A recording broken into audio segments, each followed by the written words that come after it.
Welcome to the Sovereign CEO podcast. I am Caleb Jones. We're talking here about location-independent income, moving to a less bad country, or at least setting up an international backup plan and doing all these things for very little money. A regularly common question I get from my audience goes something like this. Hey, Caleb, I agree the Western world sucks. And I agree the Western world is collapsing and it's socialist, high taxes, angry people, authoritarian government, homeless people, blah, blah, blah. I agree with you 100%. And I agree that I should move out of the Western world. But I'm a big pussy. They don't say this. They just think it as they say it. But I don't want to do that. So instead, Caleb, I have a plan. What do you think, Caleb, about this? What do you think about me moving to another Western country that's not quite as bad as the Western country I'm in? See, I'm smart. Here's another variation of this. Hey, Caleb, I want to move out of the Western world. Yes. But I'm a big beta male pussy, and I'm terrified. They don't say this part. They just think it. So what I'm going to do instead is, what do you think about this plan, Caleb? What if I moved to another Western country that's not quite as bad and stayed there for a few years, then moved out of the collapsing West? See, genius. Now, there's a third variation of this that I've already addressed at my YouTube channel, and that is, I live in California, or I live in New York, or I live in wherever. I live some American place. So let's use an American example. And, you're right, it sucks. I'm getting the fuck out, but I don't need to move out of the country. I'm just going to move to Texas. Everything's perfect in Texas. I'm just going to move to Florida. Everything's perfect in Florida. Nothing bad ever happens in Florida. Florida's fine. So I'll just do that. Now, I'm not going to address that in this podcast because I did an entire video called Moving Out of California is Not the Answer. You can look up that video on my YouTube channel and go watch that video. And you'll be very angry when I give all the facts about how horrible moving from one state in the United States to another state is. Instead, I'm going to talk about you guys with this genius idea of moving to a less bad Western country. Let me give you several reasons why that's a terrible idea. Reason number one, moving out of the country sucks. It's a problem. Logistically, it's a hassle. It takes a lot of time and effort. It takes a lot of emotional energy. It's a big, big change. That's why most people never do it.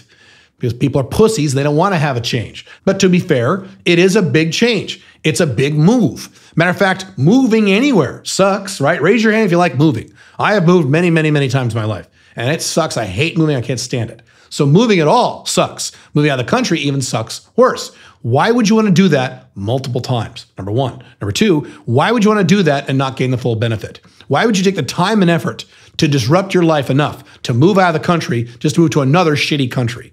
Why would you do that? If you're going to move anyway, you might as well move just once and get the full benefit of moving somewhere outside the collapsing West. It doesn't make any sense whatsoever. Now, certainly, it really doesn't make sense to half-ass this and do this as a tiered process, where you move to a place like New Zealand or a place like Portugal. Those are often the two countries guys throw out as less bad Western countries. What if I move to New Zealand? What if I move to Portugal? I mean, it's the Western world. It's bad, but it's not as bad because X, Y, and Z. Why the fuck would you do that? And why would you take the time and effort to just move somewhere slightly less bad? If you're going to do it, really do it. That's like saying, hey, Caleb, I agree I should start my own location-independent business to set me free. I agree 100%. And right now, I'm an employee and I hate it. But I have a plan. I have a better idea, Caleb. What do you think about this plan? What if I started some piece of shit, half-assed location-dependent business that sells a super low-margin product that isn't niche at all and totally sucks? See, that's better than having a job, right? It's still better than having a job, right? No, that's a terrible idea. If you're going to take the time and effort to start your own company, you should start your own company that actually works, a location-independent business. Why would you half-ass that level of work? If moving out of the country was a very simple, quick, easy thing to do, then by all means, go ahead and fart around and do it 27 times. Fine, but it's not. It's a logistical problem, and I'm going to be honest with you. It was logistically difficult for me to move out of the United States. Now, to be clear, it was harder for me than it will be for the vast majority of you. I have a wife. The wife has a dog. I have companies. I have corporate structures. I have assets. I have lots of life infrastructure that I had to figure out how to move over from the United States to Dubai. So logistically, it was a pain in my ass, but I got it done, and now I'm done, and now I'm in Dubai, and I'm so fucking happy I can't believe it. I've talked about this many times. Most of you are not going to have this problem. Most of you are single men. Great. And if you have a girlfriend or something, that's still a lot easier than what I had.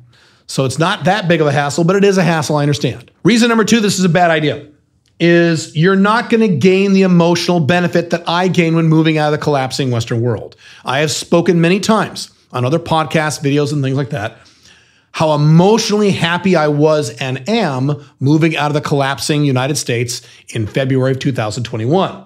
I've talked about how it's just such a huge weight off my shoulders to not worry about things like paying shitloads of money in taxes and concerning myself with, American politicians and stupid American voters. I don't give a fuck about this stuff anymore. It doesn't really bother me anymore. I don't care. And you will not gain that emotional component if you stay in the collapsing Western world. Just skip over to another bloated, collapsing, authoritarian Western country. That doesn't make a lot of sense. Frankly, if you stay in that country, you're going to start to get the feeling that you're going to get comfortable. In other words, if you move from one collapsing Western country to another, the odds of you ever move out of the collapsing West are less because you're not going to experience the positive emotions and positive life benefits of living outside of the West. You're just going to continue on with the negative that you're used to. And that's the problem with human beings. They get used to stuff. They get used to negative. People who live in horrible places like California or New York, places like that, the reason they stay there for decades and decades and decades, not because they love it, with rare exception, not because necessarily they love it, but because they're used to the bullshit. It sucks and they hate it, but they've become accustomed to it. It's called homeostasis. It's actually a function of your brain as a human being. You get used to shit. I've talked about many times how guys say, my life sucks, but it's not that bad. That's an example of a guy who has gotten used to his horrible, shitty life, so he doesn't make an effort to change it. So if you just move from one collapsing Western country to another collapsing Western country, you're never going to get to that point. We're going to learn the positives, and you'll be less likely to actually make the real change of getting out of the collapsing West. I'll give you my example. So here in Dubai, I pay 0 taxes. In Dubai, I've said it many times, I'm happy to say it again because it makes me smile every time I say it. There is no income tax here. There is no payroll taxes here. There is no corporate tax here. There is no property tax here in residential properties. There is no capital gains tax. There is a 5% VAT, and that's it. Awesome. Now, at one point, many years ago, I seriously looking at other countries in the Western world to move to many years ago. Particularly Australia and New Zealand. I actually took some time and effort to do the research. I visited these countries. I had already visited them, but I visited these countries. I hired attorneys in these countries to do some evaluations. I talked to some government employees in these countries to get a lay of the land in terms of how taxes would work, because my primary reason for moving out of the collapsing West is to save money on taxes. And when I went to Australia, you will be shocked at what they told me, because I was shocked. Here's what the wonderful country of Australia told me. They said, look, man, if you live here even part-time, if you're here even 1 month a year, literally, you're here 1 month a year, we can and possibly will, and there was actually precedent for this, they actually did this to other people. We will, during that month you're here, tax your worldwide income for that month at over 40%. I said, that doesn't make any sense. If I'm not a citizen, if I'm not even a resident, and I'm here for a month a year, you're going to tax me? And you're going to tax all the income I make all over the earth, even if I'm only here for 1 month? They said, yes. I said, fuck you, Australia. I am not moving to your country. Goodbye. So then I moved over to New Zealand. And New Zealand was much more clear and much more lenient about their tax structures. Basically in New Zealand, at least as of a few years ago, it may have changed since then, if you spend less than 6 months a year in the country and you can show you're domiciled somewhere else, they will not charge you any tax. Okay, good. That actually makes sense. Cool. However, it was impossible to renew your visa on a regular basis where you could spend 6 months a year in New Zealand without becoming a citizen. If you become a citizen, then taxes get really bad. So I had to blow off New Zealand as well. So you can see, I actually looked at moving at, a long time ago, other collapsing Western nations, although I guess Australia and New Zealand would be collapsing, they'd be stagnating, but there you go. But even then, I would not have gained the benefits I have now living in Dubai. Now again, if you don't like Dubai, please don't move to Dubai. There are about 20 different really cool countries you can move to right now. outside of the Western world that you would really like. Now, let me give you one unusual exception to the rule why it might make sense to move from one collapsing Western country to another collapsing Western country. And I guarantee this will not apply to you, but I'm just doing this for the purpose of completeness and the nitpickers in the comments. If for some reason, by moving to a different Western country, you gain some amazing tangible benefit, for example, you have a rich uncle who dies, leaves you $10 million, and you live in the United States, and he says, you have to move to France. You got to move to France and live in France, and then I'll get you your 10 million. Well, then yeah, go to France and get your 10 million. Sure. Is that your scenario? No. You're just scared. Cover that in a minute. You're just making excuses because you're scared. Here's another example that I actually have seen. Very rare, but it happens. Let's say you are legally married to a woman who is a citizen, passport-holding citizen of a different Western country. And because the laws of that country are a little weird or off, if you moved with her to that country, her home country, within maybe a year or 2 or 3, they would give you a passport in that country, and it's not a country that's going to tax your worldwide income if you don't live there. Then yes, it might make sense to go to that country, wait there a few years, get your passport, and then get the fuck out.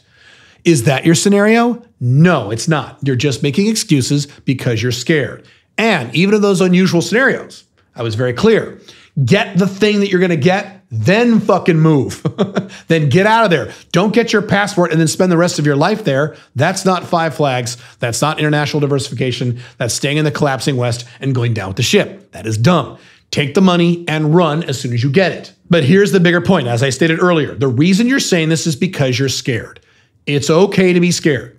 I understand. Fear is not really an emotion I feel very often. Matter of fact, I can't remember the last time I felt scared about anything. But I understand the emotion of fear. I remember when I was 12 and I would get scared about stuff. I do remember that. So fine, if you're scared, here's what cures fear or helps curing fear: facing your fear.